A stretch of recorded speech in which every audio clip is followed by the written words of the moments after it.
आज Indian youth Congress ने मुल्की सतह पर एक प्रोग्राम हाथ में लिया है जिसका नाम रखा है कि एक मुट्ठी किसानों के नाम। जैसे आप सबको मालूम है कि देश के बेशतर किसान पिछले 65 दिनों से दिल्ली के आसपास सड़कों पर बैठे थे।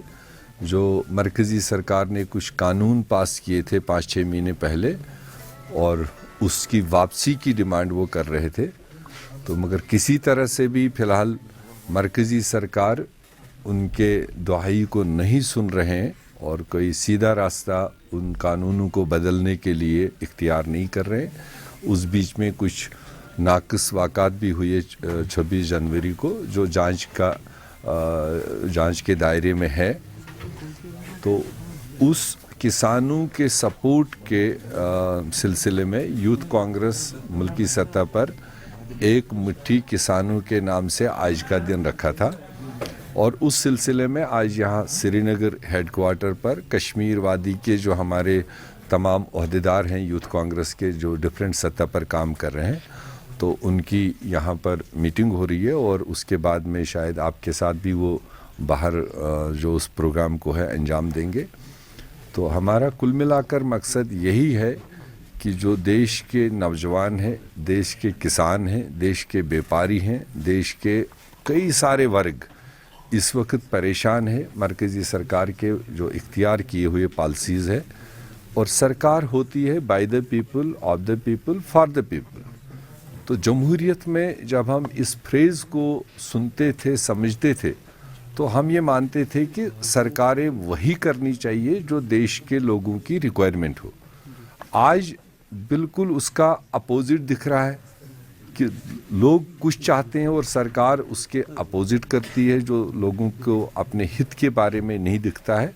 तो ऐसे में आज एक बहुत बड़ा लम्हा फ़िक्रिया है कि आज आपने देश में भी देखा पार्लियामेंट शुरू हुआ है, बजट सेशन, राष्ट्रपति का भाषण था और बेशतर अपोजिशन पार्टीज़ को मजबूरन उसका बहिष्कार भी करना पड़ा ताकि एक सिग्नल सरकार को जाए कि आप लोगों की चुनी हुई सरकार है, जिन लोगों ने आपको चुन के भेजा है उन्हीं के विरुद्ध आप कानून बना रहे हैं। ये जमहूरियत का तकाजा नहीं। Sir, what about violence on 26 Jan?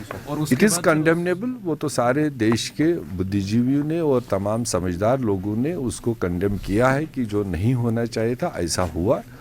जहां उसमें अगर किसान लीडरों की बात आप देखें तो वो कहते हैं हमारे बीच में इन्फिल्ट्रेशन की गई, अदरवाइज़ हमें कोई वायलेंस करना होता तो 65 दिन से हम बाल बच्चे समेत सड़कों पर थे तो हम उस वक्त वायलेंस कर लेते। जब सुप्रीम कोर्ट ने उनको अलाउ किया कि रैली करना इनका हक है और रूट्स डिसाइड हुए, जो रूट्स और टाइमिंग उनको दी गई थी उन रूट्स पर अगर बैरिकेडिंग खड़ा की गई तो वो भी एक जांच का विषय है। और पुलिस ने बरवक्त कार्रवाई क्यों नहीं की, खासकर मैं कहूँगा लाल किले पर जिस तरह से आक्रमण हुआ, तो उसके लिए होम मिनिस्ट्री को और पुलिस डिपार्टमेंट को, इंटेलिजेंस एजेंसीज़ को अच्छी तरीके से तैयार होना चाहिए था। इतने बड़े देश के मॉन्यूमेंट के ऊपर जिस तरीके से लोग गए वो ऐसा नहीं होना चाहिए था। और अब भी हमें उम्मीद है कि मरकज़ी सरकार और जो इसको डील कर रही थी कि उसमें जो मुलव्वस लोग हैं जिन्होंने अनलॉफुल तरीके से वो एक्टिविटीज़ किए उनको कानूनी तरीके से उनको जो इनिशियल इन्वेस्टिगेशन में सबसे पहले जो एफआईआर लगा है वो शशि थरूर पे लगा है। तो आपको लगता है ये प्री प्लान था पहले?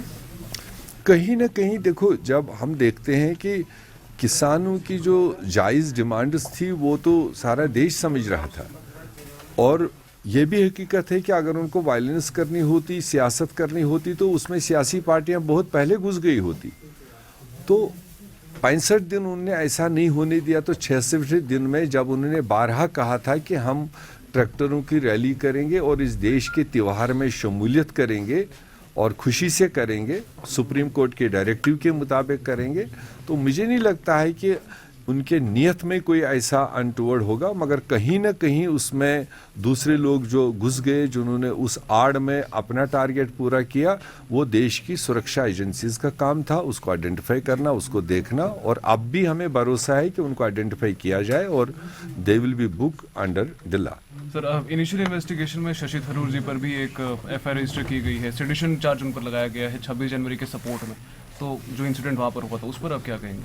अब देखिए, वो तो देश की सरकार जहाँ फेलियर होती है तो वहाँ पर कहीं ना कहीं फिर अपोजिशन पर अपनी सुई घुमाती है। जो जिम्मेदारी सरकारों पर है वो सरकारों को देखना चाहिए। इंडिविजुअल्स इसमें मुझे नहीं लगता है इतना ज़्यादा माने रखते हैं। अगर किसी ने कोई दूसरी राय भी रखी होगी तो सरकार को पहले बुनियादी तौर पर देश के 130 करोड़ लोगों को जवाब देना चाहिए कि ऐसा अनटूवर्ड हुआ क्यों, जो उनकी जिम्मेदारी संभालने की थी, वो अपनी जिम्मेदारी को देखें। सर लास्ट क्वेश्चन सर, अब डीडीसी चेयरपर्सन का what is the stand of Congress on that? नहीं, अभी डीडीसी चेयरपर्सन का जो रिजर्वेशन का इन्होंने मामला खुद ही कंफ्यूज कर दिया। कहीं ना कहीं उसको पॉलिटिकली, उसको हम कह सकते हैं पॉलिटिकली मोटिवेटेड तरीके से अपने इंटरेस्ट के खातिर पिक एंड चूज पॉलिसी कर रहे हैं। वरना 24 अक्टूबर का जो स्टेट का जो सर्कुलर निकला है, जिसको आप देख सकते हैं, उसमें उनने जब टेरिटोरियल कॉन्स्टिट्यूंसीज की महिला रिजर्वेशन 33% जो लागू करनी ही थी, वो सीक्वेंस 1, 4, 7, 10 के हिसाब से उन्होंने उस वक्त ऐलान किया। और उसी सर्कुलर में ये है कि जिला चेयरमैनों के लिए भी इसी सीक्वेंस के हिसाब से महिला रिजर्वेशन होगी 1, 4, 7, 10। क्या मजबूरी उनको पड़ी कि आज से 10 दिन पहले उनने एक और सर्कुलर निकाला कि 1, 4, 7 नहीं, अब 3, 6, 9, 12 के सीक्वेंस के हिसाब से महिला रिजर्वेशन होगी, जो बुनियादी महिला 33% रिजर्वेशन के खिलाफ है। क्योंकि इससे पहले म्यूनिसिपैलिटीज़ में, पंचायतों में, डीडीसीज़ में, बीडीसीज़ में जो रिजर्वेशंस लगी है एज पर लॉ, वो 1, 4, 7 के हिसाब से लागू है। आज 3, 6, 9, 12 के हिसाब से क्यों लगा रहे हैं? मीर साहब, अगर देखा जाए यहाँ पर एक नाउन जर्नलिस्ट है जो बीजेपी के साथ व्हाट्सएप चैट में मुलव्वस है, तो उसमें काफ़ी ज़्यादा सवालात जो है यहाँ पर पॉलिटिकल लीडर्स, चाहे वो अपोजिशन हो या बाकी जमातें हो, उस पर सवालिया चिन्ह लग गया है। तो आपको लगता है कि मतलब उसको दबाने की कोशिश की जा रही है? वो तो है, वो तो अब देश ने खुद ही समझ लिया। जब पहले अपोजिशन पार्टीज इशारों में कह रहे थे कि ये सरकारी एजेंट है, तो तब तो शायद लोग सोचते थे कि इनका कोई पर्सनल मामला है। मगर अब चूंकि एजेंसीज ने वो साफ कर दिया, चाहे वो पुलवामा इंसिडेंट हुआ उसके बाद उसका रद्द-ए-अमल क्या रहा, चाहे वो बालाकोट का सर्जिकल स्ट्राइक हुआ उसके आगे पीछे उसका क्या व्हाट्सएप चैट हुआ है, कहाँ से उसको लीकेज मिला, उसमें ऑलरेडी कांग्रेस पार्टी ने सवाल खड़े किए हैं कि अगर बालाकोट स्ट्राइक हुई, ये 5 लोगों के दरमियान का मामला था, prime minister, home minister, defence minister और आपका एनएसए और ये जो एयरफोर्स का चीफ होता है। तो अगर ये 5 लोगों के दरमियान टॉप सीक्रेट के तौर पर एक्सरसाइज अंजाम होनी थी, तो उसमें 6वां आदमी, वो मीडिया से जुड़ा हुआ आदमी कहाँ से इसमें इन्वॉल्व हुआ, उसको किसने वो खबरें दी है। तो ये देश का सबसे बड़ा सवाल आने वाले दिनों में रहेगा, क्या इसमें सरकार जांच करेगी, उन 5 लोगों में से किस व्यक्ति ने, किस शख्सियत ने उस मीडिया हाउस को वक्त से पहले बता दिया कि हम ये एक्सरसाइज करने जा रहे हैं। ये सब के लिए आने वाले दिनों में दिल में सवाल रहेगा। सर, आपने एक व्हिप जारी की थी, जो कॉर्पोरेट असोर के खिलाफ आपने व्हिप जारी की थी, उनका कहना है कि हमने पहले ही अपने आप को अलग किया था, तो क्या कहेंगे सर इसके बाद? नहीं, ये आपने अब चूंकि वक्त के बाद में ये सवाल उठाया, ये बहुत दिन हो चुके हैं उसको। उन्होंने अलग किया होगा, वो एक उनको प्रोटेक्शन देने के लिए उसमें भी 24 घंटे पहले एक अमेंडमेंट लाई गई थी कि अगर कोई पार्टी, कोई उसमें से सुप्लीट होता है और रिक्वायर्ड ग्रुप अलग होता है, तो उन पर व्हिप जारी नहीं होगी। तो अगर हम कांग्रेस पार्टी का देखेंगे, हमारे 16 मेंबर कॉरपोरेशन में थे, तो 16 में से 12 लोग अगर एक ग्रुप बना के अलग होते तो उन पर व्हिप नहीं होती थी। पहली बात तो ये है कि वो 12 लोग नहीं थे, वो 10 के दस्तखत दिखाए उन्होंने, और उस 10 के दस्तखत में भी 3 लोगों ने कहा है कि हम स्प्लिट ग्रुप के लिए दस्तखत नहीं किए हैं, हमें धोखे से दस्तखत लिया गया है किसी और पर्पस से।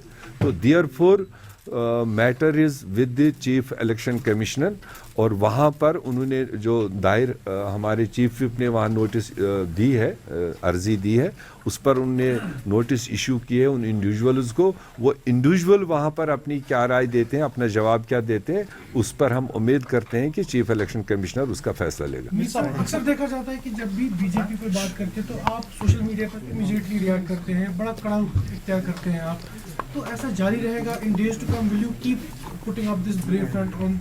तो वो तो डेफिनेटली है। देखो, हम यहाँ पर भी चर्चा कर रहे थे, पूरे देश में कांग्रेस पार्टी अकेली है, और कांग्रेस पार्टी की लीडरशिप है जो किसी भी इस तंजीम का या इनके जो खूंखार रवैये है उसके नीचे कांग्रेस पार्टी दबने वाली नहीं है, ना हमारी लीडरशिप दबने वाली, ना हमारे वर्कर दबने वाले हैं। और पार्टियों का तो मैं नहीं कह सकता हूँ किस वक्त क्या रुख अख्तियार करेंगे, मगर कांग्रेस पार्टी आमना सामना है बीजेपी के साथ, उनके अलाइड विंग्स के साथ। उनके गलत पॉलिसीज को कांग्रेस पार्टी किसी भी हालत में बर्दाश्त नहीं करेगी। मेरे साहब एक आखिरी सवाल है, क्योंकि अगर हम देखेंगे यहाँ पर जो पॉलिटिकल पार्टीज हैं, कुछ तो उसमें स्टेटहुड की मांग कर रहे हैं, कुछ रेस्टोरेशन ऑफ 370 या 35A की डिमांड कर रहे हैं। What is your stand on this sir?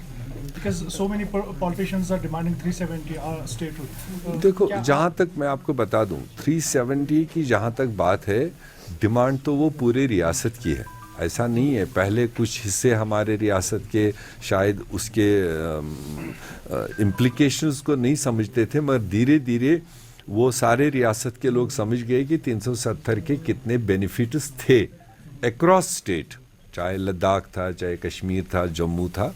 और जिसका आपने देखा अभी जम्मू में, भले उन्होंने कुछ सीटें ली बीजेपी ने, 370 हटाने वाले ने, मगर 25% उनका जो ग्राफ है वो डाउन हुआ।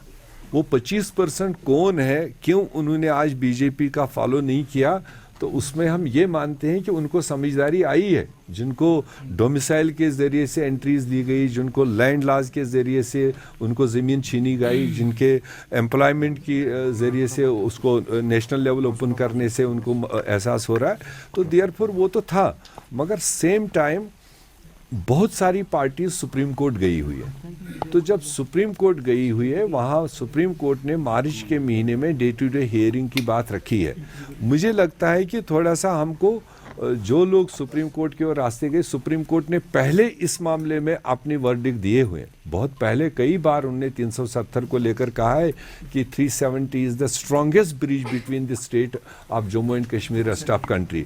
तो देयरफॉर हमें उस रास्ते का भी ख्याल रखना चाहिए। तो बाकी रही बात स्टेट की बात, वो तो बच्चा यहाँ पर कह रहा है, उसके लिए पूरा रियासत सदमे में है, और वो तो अल्टीमेट हम सब की डिमांड है कि स्टेट होना चाहिए वापस। Thank you. तो देयरफॉर हमें उस रास्ते का भी ख्याल रखना चाहिए। तो बाकी रही बात स्टेट की बात, वो तो बच्चा यहाँ पर कह रहा है, उसके लिए पूरा रियासत सदमे में है, और वो तो अल्टीमेट हम सब की डिमांड है कि स्टेट होना चाहिए वापस। Thank you.